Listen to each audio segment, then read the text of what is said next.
We're going to do 10 minutes on Sweetwater. Let's keep it tight. Yep.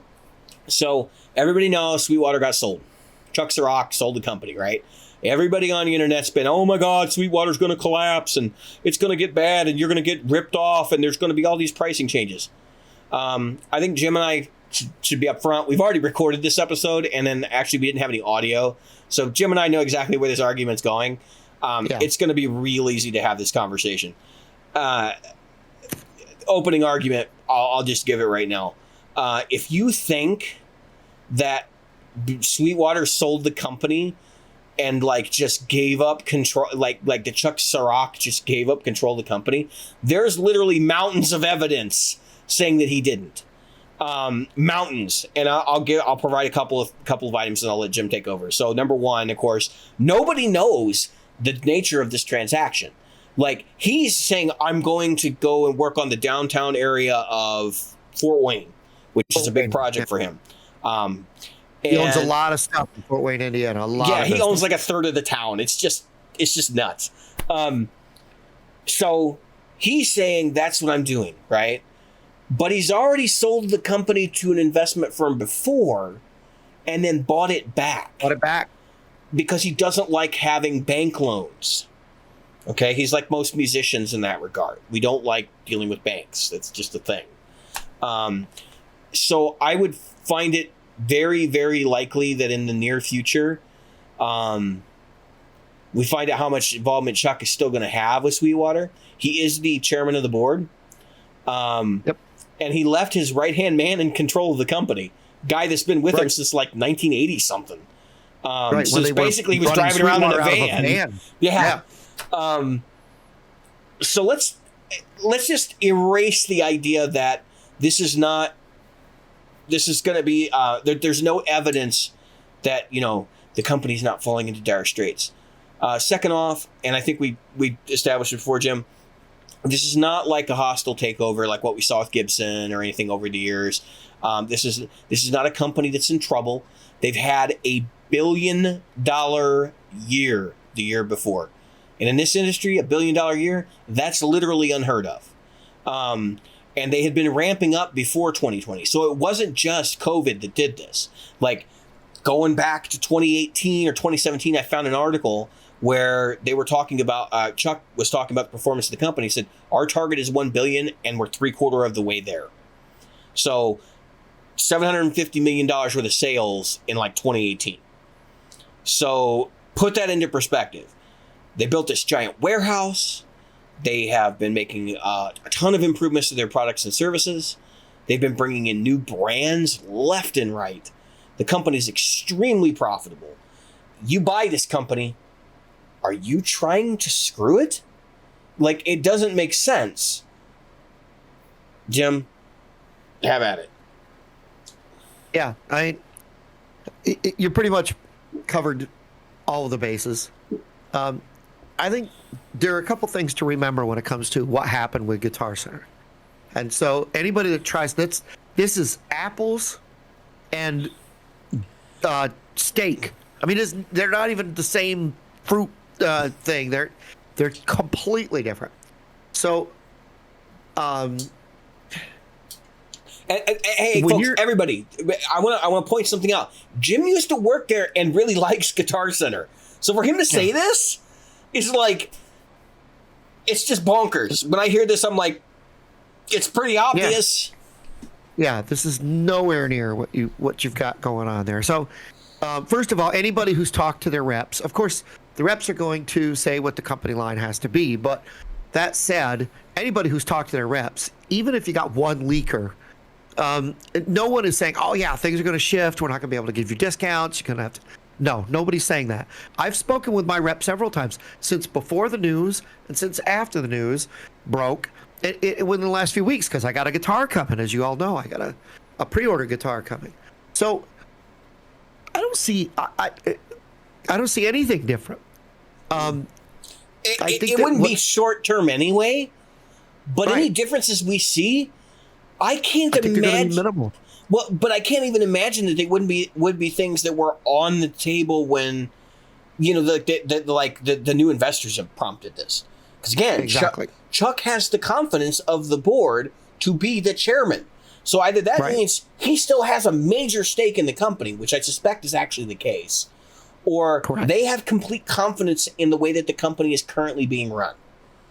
Right. Otherwise, they would have said, "No, we're going to buy you out. We want to put our stooge in there to run things." Right. We're going to do what Apple did in the 80s, and we're going to put, was it in the early 90s? John Scully. We're going to, Ron Scully. No, John Scully. Yeah. And John Scully came from Pepsi, right? Yeah, he was at Pepsi, and I think Levi's before that. Yeah, so let's get a guy who was in charge of soda to run a computer company. Whatever.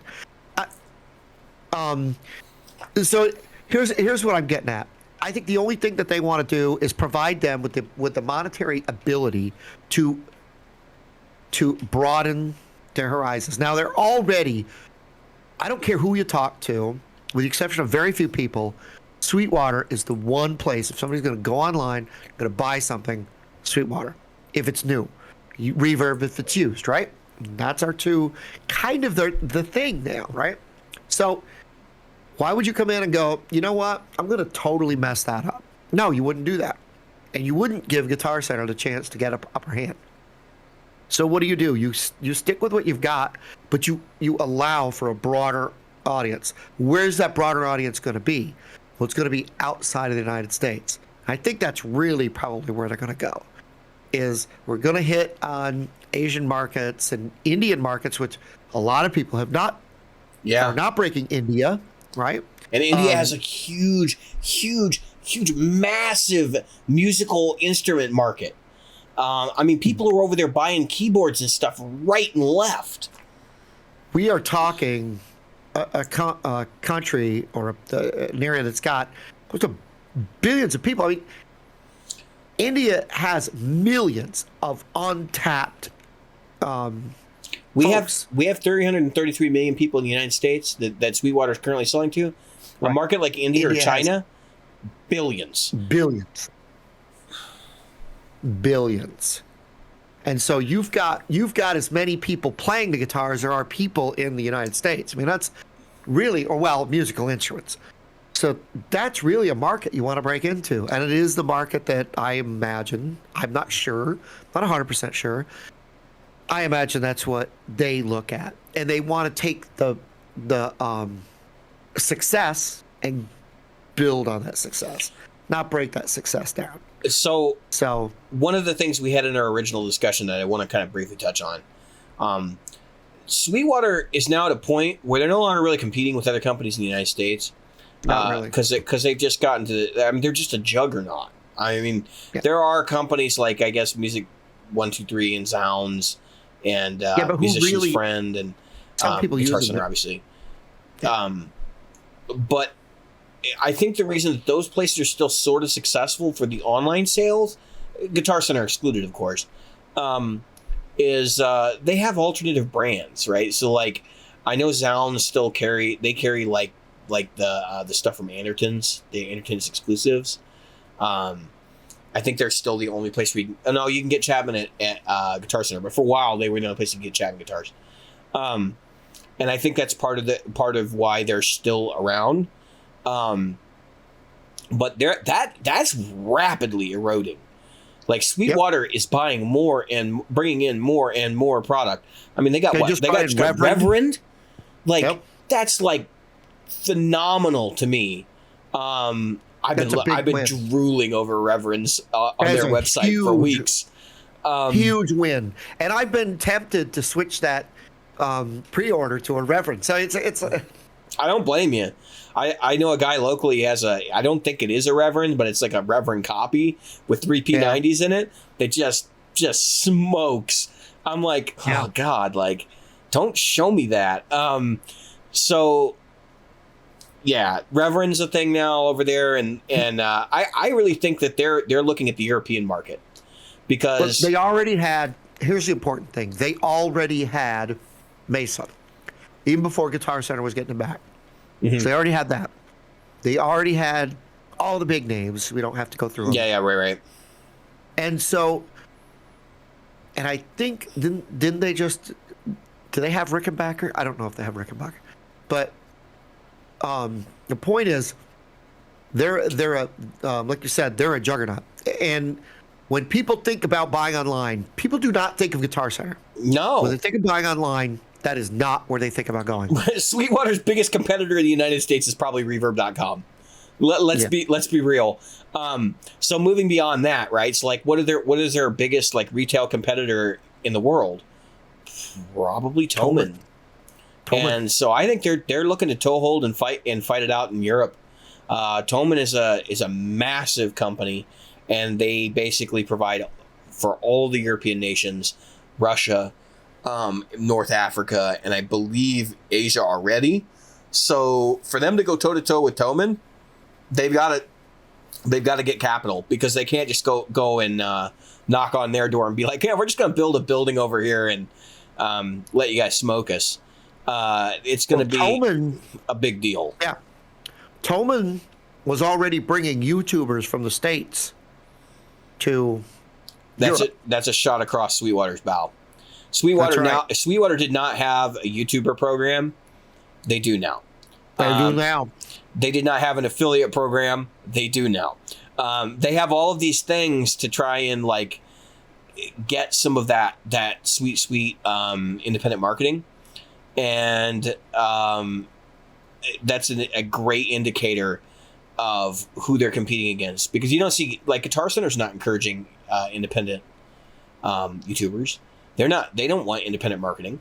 I think they're still sort of like stuck in the older ways of how you run a corporation, in the sense that like they got some brick and mortar mentality still going on. And I literally picture the people at Guitar Center in charge of it, like a bunch of old men. And for me to call somebody old, they're really old, right? It's a bunch of old men sitting around smoking cigars, going, "How did we do it back in the day? That'll be the best way to do it. Gosh darn it!" It's very like retail in 1978. Yeah. Where retail is dead today, guys. I don't know if you're paying attention. That's why you're about to close the 30-year stores. It's like maybe you should think about that for a minute. And we've seen a lot of their competitors go down the same path. So this is like not new to us. We did talk about briefly a couple things that Sweetwater could do that would be bad ideas. Number one would be open up retail stores here in the United States. That would be a terrible idea, unless it's a destination retail store where they're like, we're going to put in LA, we're going to put a Sweetwater retail warehouse. Where LA, a Chicago, a New York, a Miami, maybe those, and possibly Dallas. I mean, you got to put one in the south. Right. And I'm thinking that's it, really. 4 or 5 locations. Mm-hmm. That's it. And you've touched everything. And that's just so you can get, number one, you can get product to people faster, because you're now much quicker in your product line. Because Fort Wayne's dead center of the United States, right? They just lucked out on that one too. I was like, they chose this place, right? No. Yeah, no. No. It was like that just happened to be where they started. Now, anybody who's not familiar with Fort Wayne, it's flat, dead flat. Okay. I was supposed to live out there a while back, so I used to work there all the time. Maybe not quite as flat as Texas, but it's flat. But it's flat. I mean, when you come from New York, which I do, upstate where there's mountains, that is flat. And the other thing about it is there's a lot of believe it or not, as David mentioned before, Chuck isn't into having loans because Chuck comes from a relatively old-fashioned. It's weird that he's taking on all this new stuff because he's relatively old-fashioned in that way.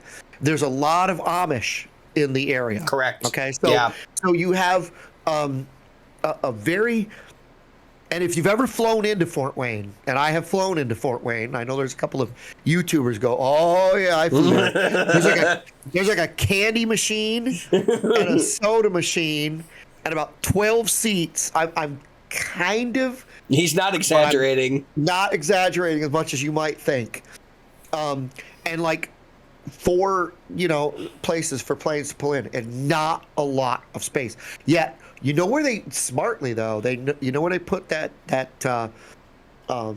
warehouse is right there near UPS, FedEx. That that is right there where they can just turn around and go, yeah, here, just give your stuff over here. They can literally walk over there with, very strategic. And some very smart people out there. You've got what the heck's the name of it? Baylor, the college over there.